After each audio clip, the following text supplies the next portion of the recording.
जय हिंद दोस्तों। स्वागत है वे टू स्काई सिलेक्शन अड्डा में। अगर आपका सपना है सरकारी शिक्षक बनने का तो वे टू स्काई सिलेक्शन अड्डा को जरूर सब्सक्राइब करें। यहाँ मिलेंगे आपको यूपी टेट, सी टेट और शिक्षक भर्ती की जितनी भी प्रकार की क्लासेस होगी वो भी एकदम फ्री में मिलेंगी। ठीक है दोस्तों, तो चलिए हम आप लोगों को यहाँ पे यूपी टेट हिंदी के प्रीवियस ईयर पेपर को कराने वाले हैं, वो भी 2016 के।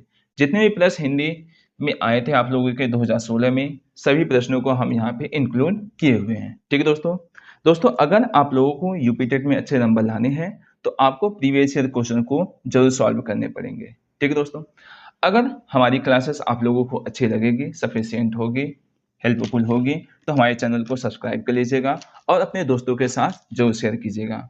ठीक है दोस्तों, तो चलिए हम अपने सेशन को स्टार्ट करते हैं। उसके पहले आपका एक कोटेशन है, यहाँ पे देखिए, पढ़ते रहो बढ़ते रहो, हर मुश्किल से लड़ते रहो, मंजिल एक दिन कदम चूमेगी, बस सपनों के लिए मेहनत करते रहो।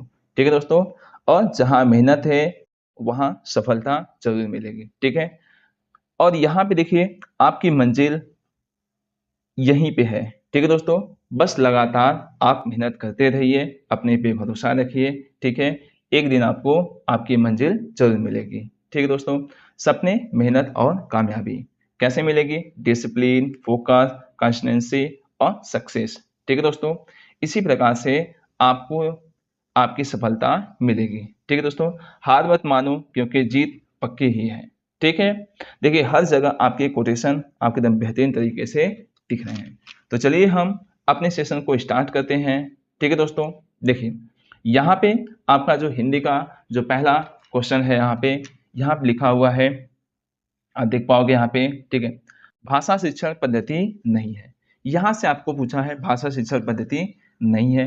देखिए यहाँ पे पहला ऑप्शन है किंडरगार्टन, मॉन्टेसरी, ड्रैकोली, अभिक्रमित अनुदेशन। ठीक है दोस्तों, यहाँ पे जो इसका राइट आंसर होने वाला है आपका विकल्प नंबर डी।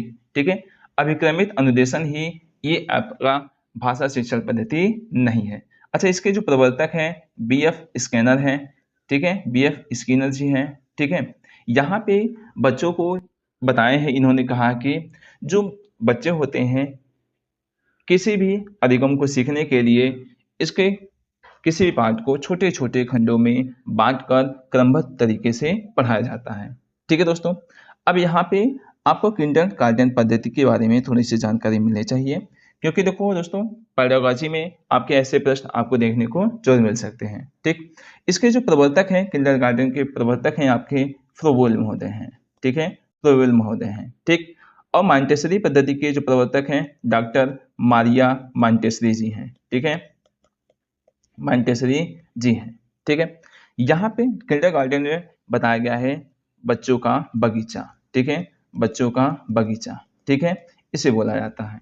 ठीक, अब यहाँ पे जो किंडरगार्टन में फ्रोबेल महोदय ने बताया है कि जो बच्चे होते हैं खेल के द्वारा, संगीत के द्वारा, ठीक है, इसके द्वारा किसी भी चीज को सीखते हैं। ठीक है, और मॉन्टेसरी पद्धति में बच्चों को बताया गया है यहाँ पे है कि बच्चा स्वयं करके सीखता है, बच्चा स्वयं करके सीखता है। ठीक है, और यहाँ पे जो शिक्षक होता है केवल मार्गदर्शक की भूमिका निभाता है मॉन्टेसरी पद्धति में। ठीक है, तो चलिए हम चलते हैं अपने नेक्स्ट नंबर प्रश्न की तरफ। ठीक है, यहाँ पे आपको देखने को मिलेगा दूसरा प्रश्न, बालक की प्रारंभिक शिक्षा उसकी मातृभाषा में दी जाए, यह मानना किसका है? ठीक है, तो आई थिंक सबको पता होगा ये विकल्प नंबर इसका बी ही सही है, महात्मा गांधी। महात्मा गांधी ने कहा था किसी भी बच्चे को उसकी मातृभाषा में शिक्षा देना बेहतर होगा, और इसे हम एक और नाम से जानते हैं बुनियादी शिक्षा। ठीक है, बुनियादी शिक्षा भी पूछेगा तो महात्मा गांधी इसके प्रवर्तक होंगे। ठीक है, मातृभाषा में शिक्षा से सोचने, समझने और अभिव्यक्ति करने की क्षमता बेहतर विकसित होती है। ठीक है, और ध्यान रखें यहाँ पे एक और नाम आएगा आपका किलपैट्रिक। किलपैट्रिक जो है यहाँ पे प्रोजेक्ट विधि, प्रोजेक्ट मेथड के प्रवर्तक हैं। ठीक है, यहाँ पे प्रोजेक्ट मेथड का मतलब होता है परियोजना विधि, परियोजना विधि के प्रवर्तक। ठीक है, यहाँ पे किलपैट्रिक महोदय हैं। और मॉन्टेसरी पद्धति अभी आपको बताया है, फ्रोबेल ने किसकी क्या दिया है आपका किंडरगार्टन विधि दी है। ठीक है, यहाँ पे अब आइए चलते हैं हम सेकंड थर्ड नंबर प्रश्न की तरफ यहाँ पे आपको देखने को मिलेगा। तीसरा प्रश्न यहाँ पे लिखा है, व्याकरण शिक्षण के लिए उपयुक्त नहीं है। व्याकरण शिक्षण के लिए क्या उपयुक्त नहीं है? पहला देखिए लिखा है आगमन प्रणाली, निगमन प्रणाली, अव्याकृत प्रणाली और कक्षा अभिनय प्रणाली। ठीक है दोस्तों, तो यहाँ पे जो कक्षा अभिनय प्रणाली है यही आपका नहीं है। ठीक है, विकल्प नंबर डी इसका सही है। ठीक है, देखो दोस्तों यहाँ पे देखो आगमन प्रणाली, आगमन प्रणाली क्या होती है? ठीक है, यहाँ से इसको इंडक्टिव मेथड भी कहते हैं। ठीक है, इंडक्टिव मेथड भी कहते हैं, इसको बोलते हैं डिडक्टिव मेथड भी। ठीक है, आगमन प्रणाली के जो जनक हैं या प्रवर्तक हैं आपको ये हैं, आपके हैं फ्रांसिस बेकन जी हैं। ठीक है, यहाँ पे ये हैं। और निगमन प्रणाली के जो प्रवर्तक हैं वो हैं अरस्तु। ठीक है यहाँ पे दोस्तों, अब देखो आगमन प्रणाली क्या होता है, यहाँ पे जो होता है यहाँ पे विशेष से सामान्य की तरफ जाया जाता है। ठीक है, और निगमन प्रणाली में आपको सामान्य से विशेष की तरफ जाया जाता है। ठीक है, आगमन प्रणाली में आपको देखने को मिलेगा पहले उदाहरण दिया जाता है और इसमें निगमन विधि में पहले नियम बताए जाते हैं। ठीक है, अब यहाँ पे आगमन विधि में आपको छात्र नियम खोजता है और निगमन विधि में क्या होता है, शिक्षक नियम बताता है। ठीक है, अब यहाँ पे आगमन विधि में एक और चीज है, यहाँ पे होता है ये खोज पे आधारित होता है और निगमन विधि आपका जो आधारित होता है ये प्रयोग पर आधारित होता है। ठीक है दोस्तों, तो चलिए इतना जानकारी आप लोगों के सफिशिएंट है, हम ऐसे ही आप लोगों को पूरे ऑप्शन के साथ बताते चले जाएंगे। ठीक है, और आप लोग कमेंट बॉक्स में जरूर बताइएगा आपके कितने क्वेश्चन सही हुए हैं। ठीक है, तो चलिए हम यहाँ पे आपका चौथा नंबर प्रश्न देख पाओगे आप लोग। लिखा है आनंद कादम्बिनी पत्रिका का प्रकाशन कहाँ से होता है। ठीक है, यहाँ पे तब देखिए यहाँ पे पहला विकल्प है आपका बनारस से है, दूसरा है मिर्जापुर से है, तीसरा इलाहाबाद से है, चौथा आपका लखनऊ से है। ठीक है दोस्तों, यहाँ पे जो आनंद कादम्बिनी का जो पत्रिका का प्रकाशन हुआ था ये मिर्जापुर कहाँ पे है, आपका उत्तर प्रदेश में है। ठीक है दोस्तों, अब देखो इसके जो यहाँ पे आनंद कादम्बिनी के जो पत्रिका के यहाँ पे संपादक रहे हैं, संपादक ये आपके रहे हैं बद्री नारायण चौधरी प्रेमधन। ठीक है, यहाँ पे यही रहे हैं। ठीक है दोस्तों, इनकी एक और पत्रिका प्रकाशित हुई थी यहीं से। ठीक है दोस्तों, इनका नाम है यहाँ पे है नागरी नीरद। ठीक है, ये भी मिर्जापुर से ये भी पत्रिका प्रकाशित हुई थी। ठीक है, अब एक और है यहाँ पे बनारस से किसकी पत्रिका प्रकाशित हुई थी। ठीक है, तो बनारस से आपको देखने को मिलेगा यहाँ पे हंस पत्रिका यहाँ से बनारस से ये क्या हुई थी, प्रकाशित हुई थी। इसके जो हंस पत्रिका के संपादक थे प्रेमचंद जी थे। ठीक है, प्रेमचंद जी थे, समझ में आ गया। ठीक है, अब चलते हैं हम अपने नेक्स्ट नंबर प्रश्न की तरफ। ठीक है दोस्तों, देखिए आप लोग एकदम अच्छे तरीके से बताया जा रहा है। ठीक है, अब यहाँ पे देख पाओगे आप लोग आदिकाल की रचना है। ठीक है, यहाँ पे पूछा हमसे आदिकाल की रचना कौन सी है। ठीक है, पहला ऑप्शन देखो यहाँ पे लिखा है अखरावत है, छत्रसाल दशक है, दीपशिखा है, खुमार रासु है। ठीक है, यहाँ पे तो यहाँ पे ध्यान रखें, यहाँ पे जो आदिकाल की यहाँ पे रचना है ये आपका यहाँ पे खुमार रासु है। ठीक है, खुमार रासु। अच्छा, यहाँ पे जो इसके जो मतलब रचनाकार हैं कौन है, आपके दलपति विजय जी इसके रचनाकार हैं। ठीक है, अब एक और प्रमुख रचनाएं होती हैं इस आदिकाल में ही आप लोग देख पाओगे। यहाँ पे एक होता है बीसल देव रासु। ये किसने लिखा है, चंद्र बरदाई ने। ठीक है, चंद्र बरदाई ने लिखा है। ठीक है, सॉरी चंद्र बरदाई नहीं। ठीक है दोस्तों, चंद्र बरदाई इसके नहीं है।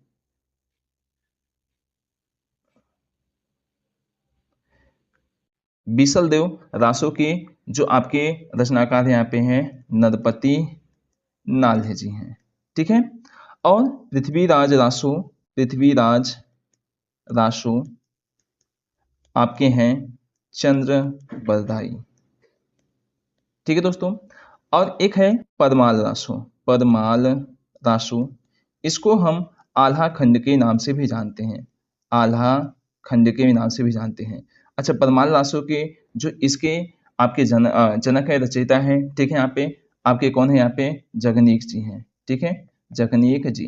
देखिए दोस्तों, जितने भी मैंने आपको यहाँ पे बताए हैं, आगे चल के हो सकता है ये प्रश्न आपके एग्जाम में देखने को मिल सकते हैं। ठीक है, यहाँ पे देखो कुमारव्यासो किसने लिखा है, दलपति विजय ने लिखा है। विशलदेव रासो नरपति नाल ने लिखा है। पृथ्वीराज रासो चंद्रबरदाई ने लिखा है। यहाँ पे है परमाल रासो और या आल्हा खंड। ठीक है, यहाँ पे जगनीश जी ने लिखा है। ठीक है, तो चलिए हम चलते हैं नेक्स्ट नंबर प्रश्न की तरफ।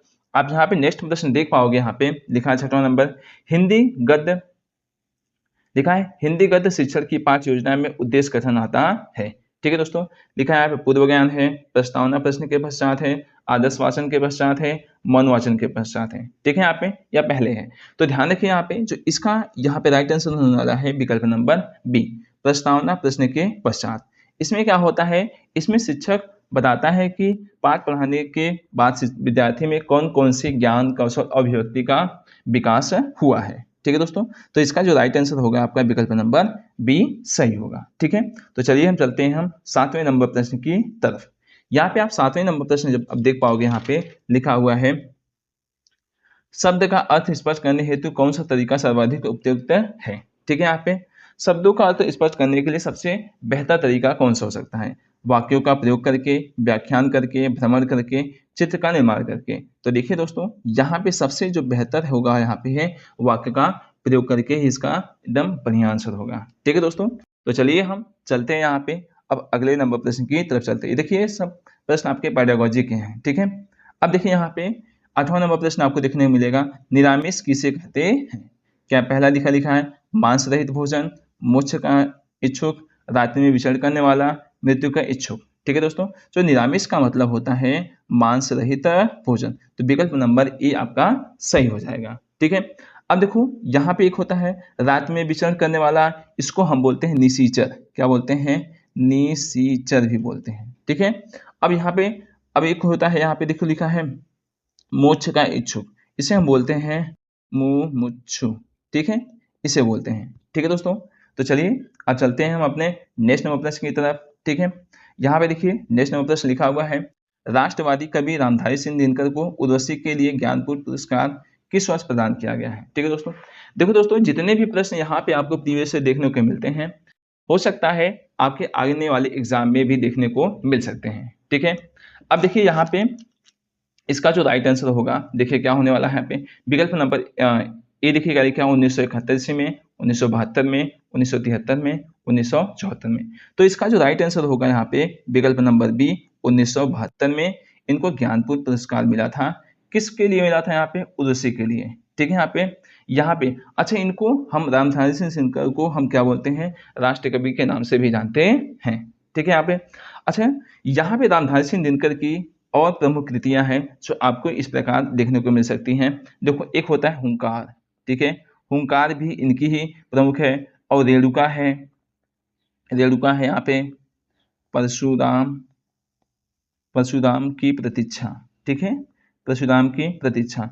एक बेहतरीन है आपके इनको देखने को मिलेगा रश्मि रथी। रश्मि रथी में यहाँ आपको बताया गया है, यहाँ पे है कर्ण के जीवन पे आधारित है रश्मि रथी। ठीक है दोस्तों, अब यहाँ पे एक और इनकी और एक कृति है अर्धनारीश्वर, अर्धनारीश्वर। ठीक है, देखिए दोस्तों, जितना मैं आपको यहाँ पे बता रहा हूँ, हो सकता है आपके एग्जाम में देखने को आगे मिल सकते हैं। ठीक है, इनकी प्रमुख कृतियाँ जो इंपॉर्टेंट थी मैंने आपको बता दिया। ठीक है, अब देखो ज्ञानपीठ पुरस्कार, देखो सबसे पहले जो ज्ञानपीठ पुरस्कार किसको मिला था, सुमित्रानंदन पंत जी को मिला था।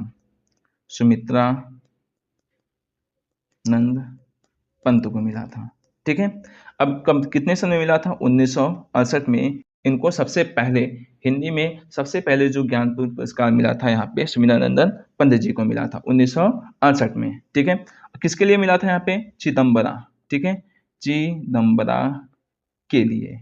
ठीक है, यहाँ पे चिदम्बरा के लिए। और एक और आपको याद रखनी है, देखिए यहाँ पे महादेवी, महादेवी वर्मा जी को भी यामा के क्षेत्र में, ठीक है, उनकी प्रमुख कृति थी यामा, इनको भी यहाँ पे मिला था, आपको यहाँ पे मिला था ज्ञानपीठ पुरस्कार इनको मिला था। ठीक है, तो चलिए हम चलते हैं, हम नेक्स्ट नंबर प्रश्न की तरफ बढ़ते हैं। ठीक है, अब यहाँ पे आपको नेक्स्ट नंबर प्रश्न आपको देखने को मिलेगा, यहाँ पे लिखा है सहज शब्द है। सहज शब्द क्या है, यहाँ पे है तत्सम है, तद्भव है, देशज है, ठीक है। और एक यहाँ भी विकल्प छूट गया है आप लोगों का, आगत शब्द, आगत शब्द, ठीक है। यहाँ पे तो यहाँ पे जो सहज शब्द है आपका, ये आपका विकल्प नंबर डी ही आपका सही होगा, आगत शब्द होता है, ठीक है। अब ये आगत शब्द क्या होते हैं? वे शब्द होते हैं जो विदेशों से आए हुए सीधे हिंदी में प्रयुक्त हुए हैं। जैसे आपको बता दें यहाँ पे, जैसे किताब हो गया, किताब आपका अरबी है, ठीक है, अरबी भाषा से लिया गया है। जैसे आपका हो जाएगा कागज, ठीक है, कागज आपका जो है ये फारसी से लिया गया है। ये जो शहद भी है ये भी आपके अरबी से ही लिया गया है। जैसे क्या हो जाएगा, रेल, ये कहाँ से लिया गया, अंग्रेजी शब्द से लिया गया है, ठीक है। तो शहद जो है आपका ये आगत शब्द है, ठीक है दोस्तों। तो चलिए हम चलते हैं, हम नेक्स्ट नंबर प्रश्न की तरफ बढ़ते हैं, ठीक है। अब यहाँ पे आपका नेक्स्ट नंबर जो प्रश्न लिखा हुआ है, वनिता का प्रयोग किस अर्थ में होता है? वनिता का मतलब देखो यहाँ पे पूछा है, ठीक है, कह रहा है यहाँ पे जंगल होता है, स्त्री होता है, पुस्तक होता है, व्यवसायी होता है, ठीक है दोस्तों। तो यहाँ पे वनिता का मतलब होता है आपका स्त्री, विकल्प नंबर बी आपका यहाँ पे सही है, ठीक है। अब देखिए यहाँ पे आपको यहाँ पे जो स्त्री का पर्यायवाची या वनिता का पर्यायवाची आपको देखने को मिलेगा, मिल सकता है नारी, कलत्र होता है, त्रिया होता है, ठीक है, और आपके रमणी होता है, ठीक है, ऐसे ढेर सारे, और एक होता है कामनी भी होता है, ठीक है। यहाँ पे इसके स्त्री के पर्यायवाचिक है, ठीक है। अब यहाँ पे एक जंगल, जंगल का भी पर्यायवाचिक याद रखिए आप लोग, वन होता है, अरण्य होता है, कानन, विपिन, ठीक है, और गहन, ठीक है, और एक वनस्पति भी आपको देखने को मिल सकता है, ठीक है। यहाँ पे इतने आपके क्या है, इसके पर्यायवाची आपके एग्जाम में देखने को मिल सकते हैं, ठीक है। अब चलिए हम चलते हैं नेक्स्ट नंबर प्रश्न की तरफ बढ़ते हैं, ठीक है दोस्तों। चलिए अब दोस्तों बताइए आप लोगों को क्लासेस कैसी लग रही है? अगर क्लासेस आपको अच्छी लग रही है तो सब्सक्राइब जरूर कीजिए, अपने दोस्तों के साथ भी शेयर जरूर कर दीजिए, ठीक है। अब देखिए यहाँ पे लिखा है 12वां नंबर प्रश्न लिखा है, मुकुंद किसका पर्याय है? ठीक है, यहाँ पे मुकुंद क्या पूछा है, यहाँ पे किसका पर्याय है? पूछा है विष्णु का है, शिव का है, सूर्य का है कि कामदेव का है, ठीक है दोस्तों। तो यह जो ये मुकुंद है, मुकुंद का जो पर्यायवाची किसका है, यहाँ पे विष्णु का है, ठीक है, ये विष्णु का है। अच्छा, विष्णु के और भी पर्यायवाची आप ध्यान दे दिए, जनार्दन होता है, ठीक है, जनार्दन होता है, चक्रप्राणी होता है, चक्रप्राणी होता है यहाँ पे, उपेंद्र होता है, ठीक है, चतुर्भुज होता है, विशंबर होता है, ठीक है, ऐसे एक होता है, और गरुड़ध्वज भी होता है, ठीक है। तो ऐसे ढेर सारे इसके पर्यायवाचिक आपके एग्जाम में पूछ सकते हैं, ठीक है। भगवान शिव का तो आप लोगों को पर्यायवाचिक पता होगा, महादेव है, महेश है, नीलकंठ है, त्रिनेत्र है, गिरजापति है, शंकर है, भोलेनाथ है, तो ढेर सारे पर्यायवाचिक हैं। एक और मेन यहाँ पे देखो सूर्य का भी पर्यायवाचिक कभी कभी आपसे एग्जाम में पूछ सकता है। तो देखिए यहाँ पे सूर्य का जो पर्यायवाचिक होता है, रवि आपको देखने में मिलेगा, रवि होता है, आदित्य होता है, भानु, दिनकर, भास्कर, ठीक है। एक फेमस है इनका यहाँ पे मार्तंड, ठीक है, मार्तंड। यहाँ पे जो सूर्य का पर्यायवाचिक है मार्तंड भी होता है। अब आइए एक और यहाँ पे देखिए, यहाँ पे कामदेव, कामदेव भी देखिए, कामदेव किसका किसका पर्यायवाची, कामदेव का पर्यायवाची क्या क्या हो सकता है? देखिए मदन होता है, मनोज होता है, आपका अनंग होता है यहाँ पे है, ठीक है, कंदर्प होता है यहाँ पे, रतिपति होता है, ठीक है, एक होता है मार, ये भी फेमस है, ठीक है, और एक होता है मंथन, ठीक है, ठीक है, यहाँ पे ये आपका मंथन, ठीक है, यहाँ पे ये आपका क्या है, कामदेव के क्या है, पर्यायवाचिक है, ठीक है। तो इसका जो राइट आंसर था, मुकुंद का पर्याय किसका था, यहाँ पे विष्णु का, मतलब विकल्प नंबर ए ही आपका सही है। तो चलिए हम चलते हैं, हम नेक्स्ट नंबर प्रश्न की तरफ बढ़ते हैं, ठीक है दोस्तों। अगर हमारी क्लास आप लोगों को अच्छी लग रही है तो वे टू स्काई सिलेक्शन अड्डा को सब्सक्राइब करना ना भूलिए, एक लाइक कीजिए, शेयर कीजिए और सब्सक्राइब कीजिए, ठीक है। तो चलिए हम चलते हैं, हम नेक्स्ट नंबर प्रश्न की तरफ बढ़ते हैं। देखिए यहाँ पे नेक्स्ट नंबर जो प्रश्न लिखा हुआ है यहाँ पे है, काहेरी लिखा हुआ है, देखिए यहाँ पे, सॉरी, काहेरी नलिनी तू कुम्हलानी तेरी ही नाली सरोवर पानी पंक्ति के रचनाकार कौन है? ठीक है दोस्तों, तो जो इसके रचनाकार यहाँ पे हैं आपके कबीर जी हैं, ठीक है। अब देखो कबीर जी की देखो और ढेर सारी रचनाएं हैं, कौन कौन सी है, साखी है, शबद है, रामायणी है, ठीक है, और एक जो फेमस है आपकी बीजक, ठीक है, बीजक है, ठीक है दोस्तों, आप लोगों को समझ में आ गया। अब चलिए चलते हैं, हम नेक्स्ट प्रश्न की तरफ बढ़ते हैं। अब देखो यहाँ पे जो 14 नंबर प्रश्न आपको देखने को मिलेगा, यहाँ पे कह रहा है, यहाँ पे आपको देखने मिलेगा आचार्य रामचंद्र शुक्ल का निबंध संग्रह है। यहाँ पे पूछा है, पहला यहाँ पे माटी का फूल है, चिंतामणि है, छड़ बोले कर मुस्काए, आलोक पर्व है। ठीक है, तो जो इसका जो राइट आंसर है आपके चिंतामणि, विकल्प नंबर बी आपका यहाँ पे सही है। ठीक है, अब देखो दोस्तों, यहाँ पे इनकी ढेर सारी और रचनाएं हैं। रामचंद्र शुक्ल की जो निबंध रचनाएं यहाँ पे हैं देखने को मिलेगा आपको, मित्रता देखने को मिल सकता है, क्रोध हो गया, श्रद्धा हो गया। ठीक है, ये सारी क्या है, आचार्य रामचंद्र की कृतियां हैं। ठीक है, अब देखो एक और है यहाँ पे, देखो जो आलोक पर्व लिखा है। ठीक है, आलोक जो पर्व है आपका, ये हजारी प्रसाद द्विवेदी जी का है, हजारी प्रसाद द्विवेदी जी का है। ठीक है, हजारी प्रसाद द्विवेदी जी का है। ठीक है दोस्तों, और ये छड़ बोले कर मुस्काए, ये जो आपका है रचना, ये किसकी है, विष्णु प्रभाकर की है, विष्णु प्रभाकर जी की है। ठीक है, विष्णु प्रभाकर जी की है, छड़ बोले कर मुस्काए। ठीक है, अब चलिए चलते हैं हम लोग नेक्स्ट नंबर प्रश्न की तरफ बढ़ते हैं। यहाँ पे देखिए लिखा है, जो नेक्स्ट नंबर प्रश्न आपको देखने मिलेगा, निम्नलिखित में वर्तनी दृष्टि से कौन सा शब्द युग्म शुद्ध है। ठीक है, यहाँ पे आपको शुद्ध नजर आना है। यहाँ देखिए क्या है, पहला मतलब बारात बसंत, ये नहीं होता है, बारात बसंत ये भी नहीं हो सकता है यहाँ पे।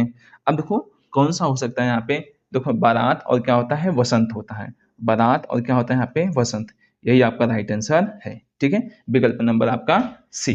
ठीक है, तो चलिए अब देखो शुद्ध वर्तनी भी आपके एग्जाम में आते हैं, तो देख लीजिए कैसे प्रश्न आपके एग्जाम में बनते हैं। ठीक है दोस्तों, तो चलिए यहाँ पे आपका 16वां नंबर प्रश्न है, देखो पूछा है अर्धस्वर। अब देखो वर्णमाला से रिलेटेड प्रश्न आ गए, कह रहा अर्धस्वर है, तो कह रहा है यहाँ पे अ यव है, ई और उ है, री और ले है, री और ऋषि।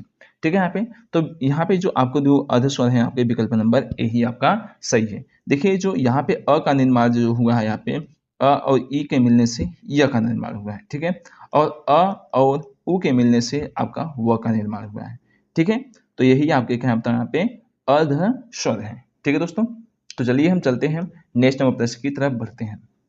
यहाँ पे आपका 17 नंबर प्रश्न देखोगे, चोर की दाढ़ी में तिनका, मुहावरे का सही अर्थ बताओ। ठीक है, यहाँ पे लिखा है, पहला अपराधी का अपनी दाढ़ी खुजलाना, दूसरा है अपराधी का संकटग्रस्त रहना, और तीसरा है अपराधी को पहचान हो जाना, और चौथा यहाँ पे अपराधी का अपनी पहचान छिपाना। ठीक है, तो जो इसका राइट आंसर है विकल्प नंबर बी है, अपराधी का शंकाग्रस्त रहना। ठीक है, इसका है यहाँ पे चोर की दाढ़ी में तिनके का राइट आंसर है। ठीक है दोस्तों, तो चलिए हम चलते हैं 18वें नंबर प्रश्न की तरफ बढ़ते हैं।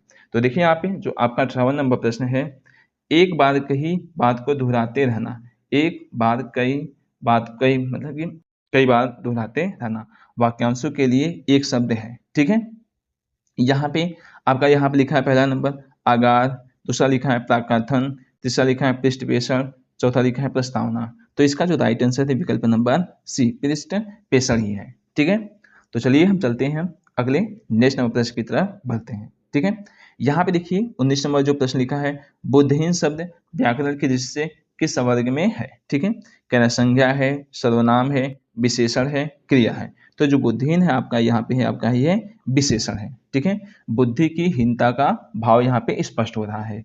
ठीक है दोस्तों, बुद्धि की हीनता का भाव स्पष्ट हो रहा है, तो इसलिए क्या हो जाएगा यहाँ पे विशेषण। ठीक है, अब चलिए चलते हैं हम आप लोग यहाँ पे 20 नंबर क्वेश्चन को देखते हैं। देखिए यहाँ पे लिखा हुआ है 20 नंबर, आप प्रश्न देख पाओगे यहाँ पे, छत से ईंट गिरी वाक्य में कौन सा कारक है।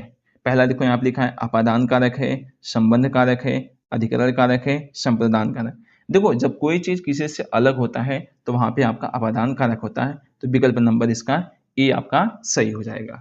ठीक है, अब देखो यहाँ पे दोस्तों जो कारक होते हैं आपको यहाँ पे पूरे कारक कितने होते हैं, 8 कारक होते हैं। संज्ञा के जिस रूप से किसी वस्तु के अलग होने का भाव प्रकट होता है उसे हम अपादान कारक कहते हैं। ठीक है, अब हिंदी में कितने कारक हैं आपके, 8 कारक हैं। आपको पता होगा कौन कौन से, कर्ता कारक होता है, कर्म कारक, करण कारक, संप्रदान कारक, ठीक है, अपादान कारक, संबंध कारक, अधिकरण कारक, ठीक है, और एक संबोधन कारक। ठीक है, ठीक है, मतलब कर्ता ने कर्म को करण से संप्रदान कार्य के लिए अपादान से अलगाव संबंध का की के अधिकरण से पर संबोधन हे अरे, ठीक है, ऐसे आपको पहचान करनी पड़ती है। ठीक है दोस्तों, तो चलिए आपको अगर पूछेगा कि हिंदी में कितने कारक होते हैं तो आप लोग बताओगे 8 कारक होते हैं। ठीक है, तो चलिए चलते हैं हम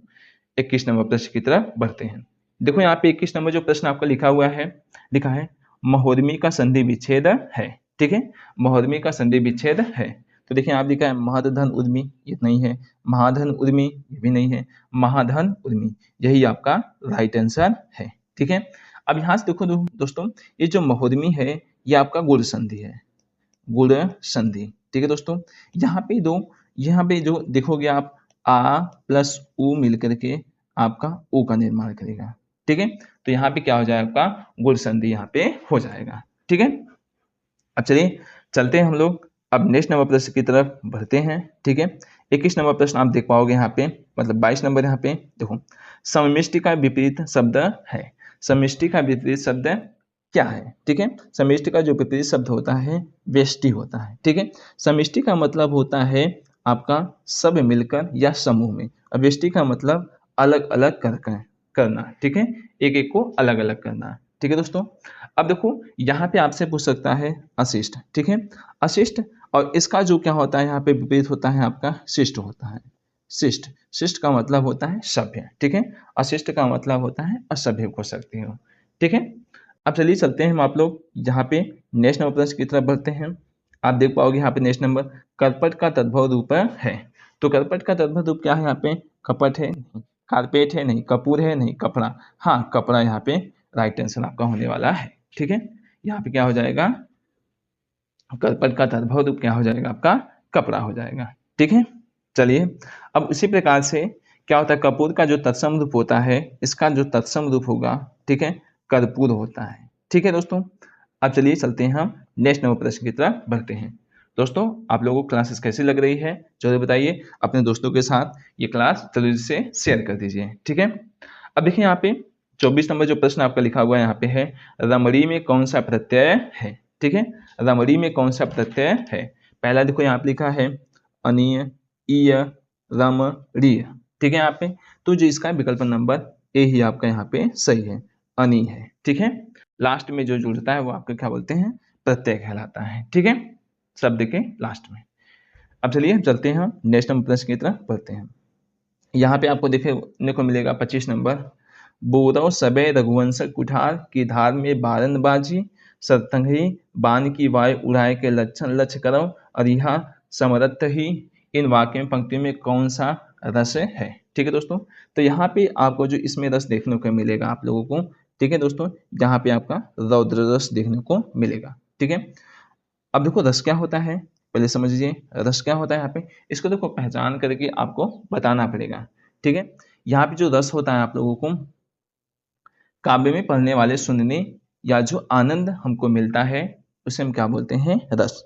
भावनात्मक जो अनुभव मिलता है वो रस के कारण मिलता है। ठीक है, रस आपके कुल कितने होते हैं, 9 होते हैं। ठीक है, रौद्र रस का जो स्थायी भाव होता है वो आपका क्या होता है, क्रोध होता है। ठीक है, क्या होता है, क्रोध होता है। ठीक है, चलिए कुल कितने रस होते हैं आपके, 9 होते हैं। श्रृंगार रस, जैसे क्या हो गया, श्रृंगार रस हो गया, हास्य रस हो गया, करुण रस, रौद्र रस, वीर रस, भयानक रस, विभत्स रस, अद्भुत रस, शांत रस। ठीक है, ये कुल आपके 9 रस आपको देखने को मिलते हैं। ठीक है, यहाँ पे भयानक रस का जो स्थायी भाव होता है आपका डर होता है। ठीक है, और विभत्स का जो स्थायी भाव होता है वो आपका घृणा होता है। ठीक है, वीर रस का जो स्थायी भाव होता है आपको पता होगा, वीरता होता है। ठीक है, ठीक है दोस्तों, आपके एग्जाम में ये भी पूछ सकता है। ठीक है, तो चलिए हम चलते हैं नेक्स्ट नंबर प्रश्न की तरफ। ठीक है दोस्तों, अगर आपको क्लासेस अच्छी लग रही है तो लाइक कीजिए, शेयर कीजिए, सब्सक्राइब कीजिए। ठीक है दोस्तों, तो चलिए हम चलते हैं आगे।